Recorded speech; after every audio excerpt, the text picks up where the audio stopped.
Hello everyone. तो हमारी watch list से एक और कंपनी के हम क्वार्टर थ्री के रिजल्ट डिस्कस करने वाले हैं। कंपनी का नाम है पिरामल फाइनेंस। जैसे कंपनी के नाम से ही आपको पता लग रहा होगा कि ये एनबीएफसी पिरामल ग्रुप से बिलोंग करती है। मतलब रिसेंटली जो डी मर्जर हुआ था पिरामल एंटरप्राइजेस से, उस डी मर्जर के बाद में सेपरेट एंटिटी के रूप में ये वाली कंपनी एनएससी और बीएसए पे यहाँ पे लिस्ट हो गई थी। तो जैसे आपको पता होगा, इस एनबीएफसी को मैं फर्स्ट टाइम डिस्कस कर रहा हूँ। तो एक बार डिस्कशन में आगे बढ़ने से पहले ये जान लेते हैं कि पिरामल फाइनेंस की हिस्ट्री क्या रही है एंड करंटली कौन कौन से सेगमेंट के अंदर अपना काम करती है। आज से 5-6 साल पहले आप ये कह सकते हो, कोविड टाइम से पहले पिरामल फाइनेंस का मेजर जो लोन बुक का पार्ट हुआ करता था वो रियल एस्टेट सेक्टर में हुआ करता था। मतलब इनके जो बड़े बड़े क्लाइंट्स हुआ करते थे उनके पास एवरेज जो टिकट साइज होता था लगभग 400 करोड़ का, 500 करोड़ का, 600 करोड़ का। बट जैसे ही कोविड के टाइम पे एनपीएस क्रिएट करना स्टार्ट हो गए थे, तो कुछ टाइम पे इस कंपनी ने लगभग 12-13 हजार करोड़ के लॉसेज रिपोर्ट किए थे एंड अच्छे खासे इनके एनपीएस क्रिएट हो गए थे। एंड उस टाइम पे इस कंपनी ने डीएचएफएल का भी एक्विजिशन किया था। उसके बाद में पिरामल फाइनेंस ने कंप्लीटली रिटेल लैंडिंग पे फोकस करना स्टार्ट किया एंड जो रिटेल लैंडिंग के प्रोडक्ट्स होते हैं उनको एक्सपेंड करना स्टार्ट किया, जो डीएचएफएल के थ्रू उनको एक्वायर हुए थे। एंड जो उनकी लेगेसी वाली लोन बुक थी उसको परमानेंटली श्रिंक करना स्टार्ट कर दिया था। अब एक्चुअल रिजल्ट डिस्कस करने से पहले एक बार ये देखते हैं कि कौन कौन से सेगमेंट के अंदर ये एनबीएफसी यहाँ पे लोन डिसबर्स करती है। सिक्योर्ड पार्ट अपनी बुक का कितना है, अनसिक्योर्ड पार्ट बुक का कितना है, एंड जो लेगेसी वाली लोन बुक थी वो कितना रिड्यूस कर लिया है। एंड साथ में जो अपकमिंग ईयर्स है, मतलब जो मिड टर्म वाले ईयर्स हैं, FY 27 FY 28, उनके लिए कंपनी का क्या ग्रोथ गाइडेंस है। तो इस एनबीएफसी ने अपनी जो लेगेसी बुक थी उसको श्रिंक करना स्टार्ट किया एंड साथ में जो न्यू रिटेल लैंडिंग वाले प्रोडक्ट्स है उसके अंदर अपना फुटप्रिंट इंक्रीज करना स्टार्ट किया। तो यहाँ पे आप देख पा रहे होंगे कि जो हाउसिंग लोन्स हैं वो इनकी टोटल लोन बुक का अराउंड 38.60% है। एंड हाउसिंग लोन के अंदर इनकी लोन पे यील्ड होती है लगभग 12% के आसपास में। जबकि जो दूसरी हाउसिंग फाइनेंस कंपनीज होती हैं, जो अफोर्डेबल हाउसिंग फाइनेंस कंपनीज होती है, उनकी लोन बुक पे अराउंड 14-15% के आसपास में होती है। जबकि जो एकदम प्रीमियम हाउसिंग फाइनेंस कंपनीज है, जैसे बजाज हाउसिंग फाइनेंस है या फिर जो कमर्शियल बैंक्स हैं, वो एकदम प्रीमियम कस्टमर को टारगेट करते हैं, तो उनकी लोन पे अराउंड 8 से 9% के आसपास में होती है। इसका मतलब हम लोग ये कह सकते हैं कि पिरामल फाइनेंस के जो हाउसिंग लोन वाले कस्टमर्स हैं, ये वो वाले कस्टमर्स हैं जो डायरेक्टली अफोर्डेबल हाउसिंग का पार्ट भी नहीं है एंड साथ में जो प्रीमियम हाउसिंग वाला सेगमेंट है उसका भी पार्ट नहीं है। मतलब इन कस्टमर का जो क्वालिटी है वो अफोर्डेबल हाउसिंग फाइनेंस वाली जो कंपनीज है उनके कस्टमर की क्वालिटी से यहाँ पे थोड़ा ज्यादा दिखाई दे रहा है। बात कर लेते हैं लैब वाले सेगमेंट के बारे में।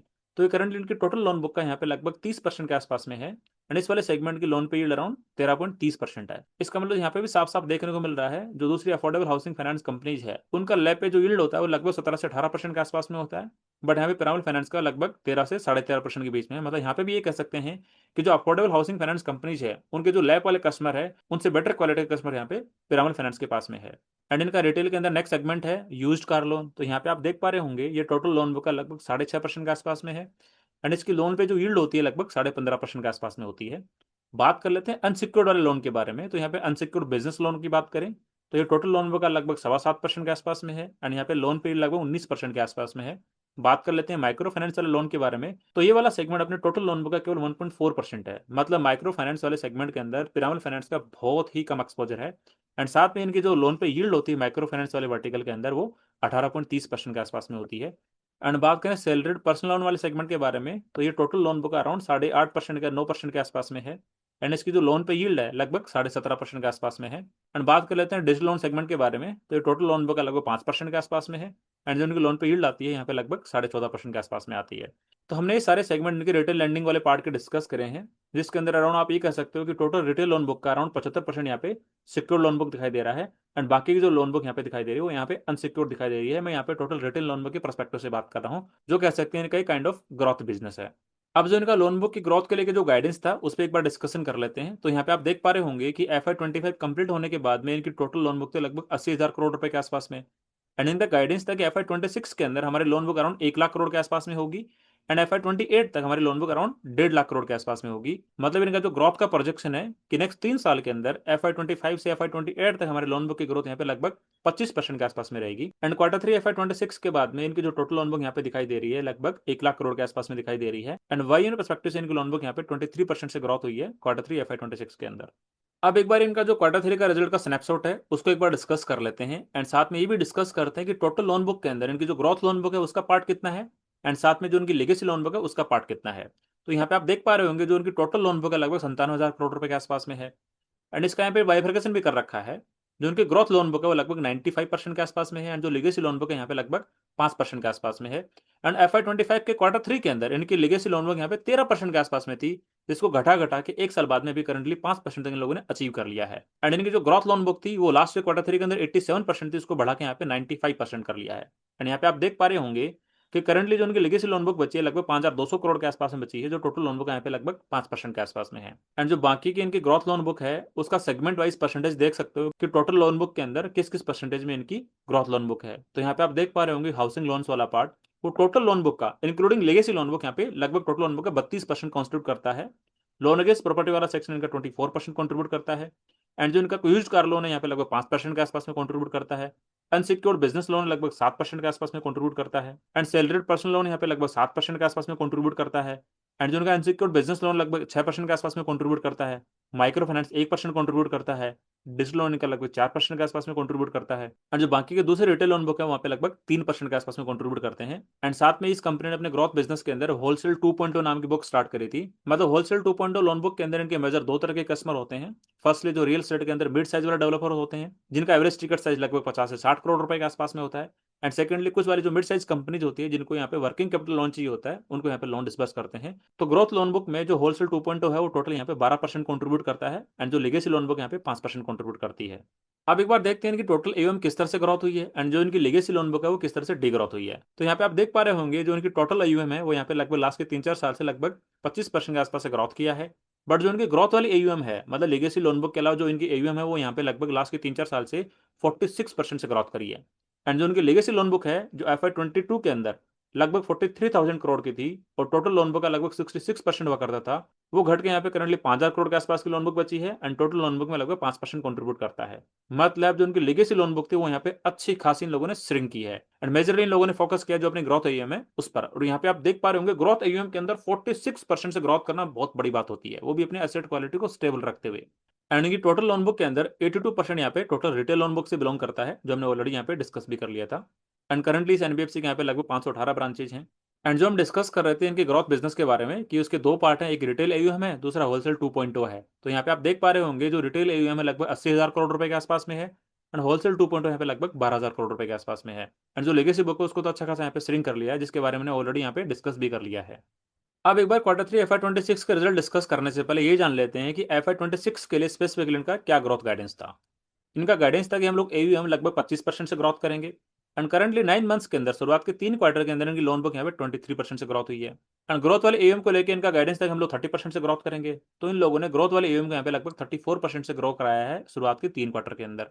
टोटल एयूएम के अंदर रिटेल शेयर का इनका गाइडेंस था लगभग 80 से 85% के बीच में, इन लोगों ने उसको ऑलरेडी अचीव कर लिया है। करंटली इनका टोटल लोन बुक के अंदर रिटेल का शेयर है लगभग 82% के आसपास में है। लेगेसी लोन बुक के बारे में इनका गाइडेंस था कि हम उसको घटा घटा के लगभग 3,000 से 3,500 करोड़ के बीच में ले आएंगे, बट इसको यहाँ पे ये लोग अचीव नहीं कर पाए हैं। शुरुआत के 3 क्वार्टर के बाद में जो इनकी लेगेसी लोन बुक है यहाँ करंटली दिखाई दे रही है 5200 करोड़ रुपए के आसपास में।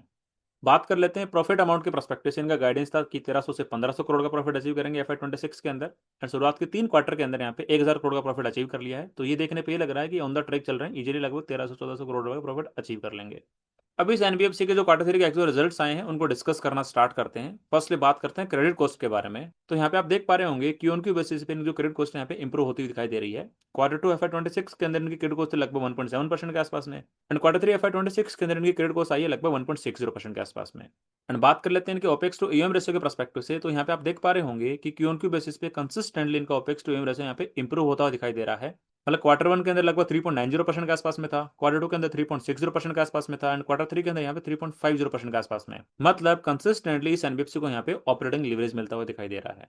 बात कर लेते हैं इनके रिटर्न ऑन एसेट के पर्सपेक्टिव से। तो यहाँ पे आप देख पा रहे होंगे कि कंसिस्टेंटली इनका जो रिटर्न ऑन एसेट है यहाँ पे इंप्रूव होता हुआ दिखाई दे रहा है। Q1 FY26 के अंदर 1.40% था, Q2 FY26 के अंदर 1.60% था, एंड Q3 FY26 के अंदर 1.80% हुआ है।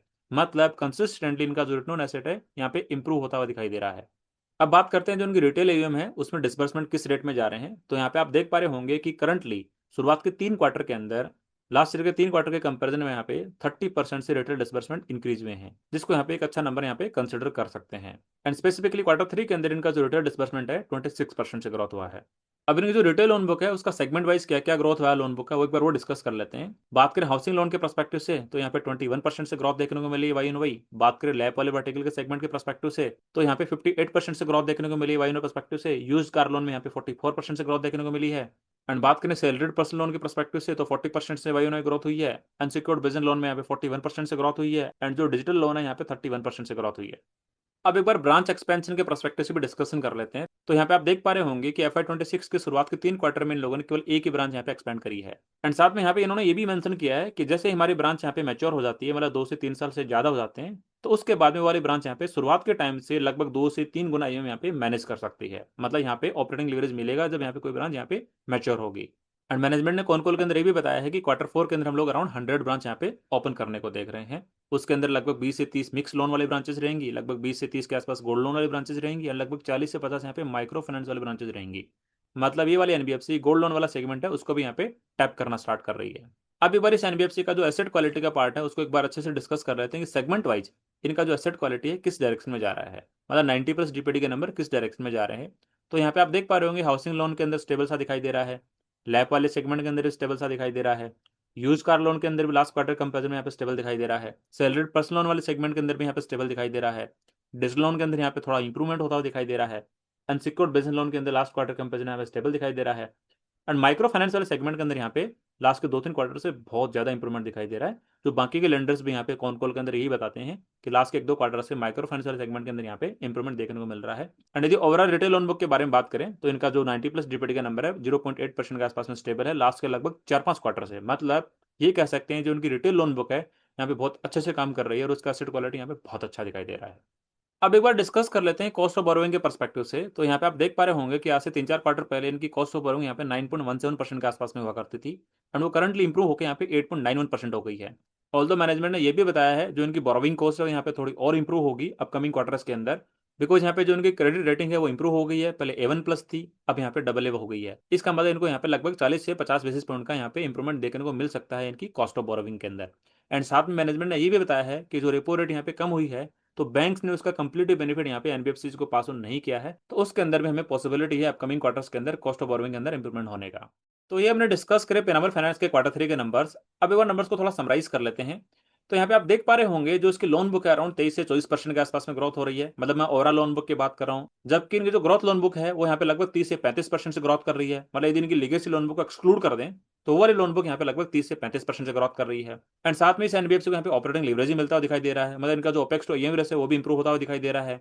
एंड इस कंपनी का जो रिटर्न एसेट वाला पार्ट है वो भी कंसिस्टेंटली यहाँ पे इंप्रूव होता हुआ दिखाई दे रहा है। एंड बात करें सिक्योर्ड अनसिक्योर्ड मिक्स के बारे में तो टोटल लोन बुक में से अराउंड 70% पार्ट इनका सिक्योर्ड लैंडिंग वाले सेगमेंट से बिलोंग करता है एंड जो बाकी का 30% पार्ट है वो अनसिक्योर्ड लैंडिंग वाले सेगमेंट से बिलोंग करता है। उसके अंदर 5% इनकी लेगेसी लोन बुक है, 12% इनका होलसेल 2.0 है एंड जो बाकी का 7-8% के आसपास में लोन बुक है वहाँ पे माइक्रो फाइनेंस वाली, डिजिटल लोन वाली, पर्सनल लोन वाली लोन बुक से बिलोंग करता है। तो इस एनबीएफसी की बिजनेस ग्रोथ को देखते हुए ये लग रहा है कि इसके नंबर यहाँ पे ठीक ही लग रहे हैं। अब एक बार इस एनबीएफसी को वैल्यूएशन के पर्सपेक्टिव से भी डिस्कस कर लेते हैं। तो करंटली इस कंपनी का स्टॉक लगभग 1.4 से 1.5 के प्राइस टू बुक रेशियो पर ट्रेड कर रहा है। तो आप ये देखो एक ऐसी एनबीएफसी जो लगभग 25% से अपनी ओवरऑल लोन बुक ग्रोथ करा रही है एंड जो उसकी रिटेल लोन बुक है वो अराउंड 30 से 35% से ग्रोथ कर रही है एंड उस एनबीएफसी की टोटल लोन बुक में से around 70% part secure loan book से बिलोंग करता है। एंड जैसे आपको पता होगा जो बाकी की दूसरी बड़ी एनबीएफसी हैं जो बड़े ग्रुप से बिलोंग करती है, चाहे बजाज फाइनेंस की बात कर लो, चाहे चोला फाइनेंस की बात कर लो, चाहे एल&टी फाइनेंस की बात कर लो, उनकी लोन बुक पे यहाँ पे लगभग 20, 21, 22, 23% से ग्रोथ करती है। बट बजाज फाइनेंस और चोला फाइनेंस का स्टॉक यहाँ पे बहुत ही प्रीमियम वैल्यूएशन पे यहाँ पे ट्रेड कर रहा है। उनके कंपैरिजन में पिरामल फाइनेंस का स्टॉक यहाँ पे लगभग 1/3 वैल्यूएशन पर ट्रेड कर रहा है, बिकॉज इसके स्टॉक का जो currently price to book ratio लगभग 1.5 के आसपास में है।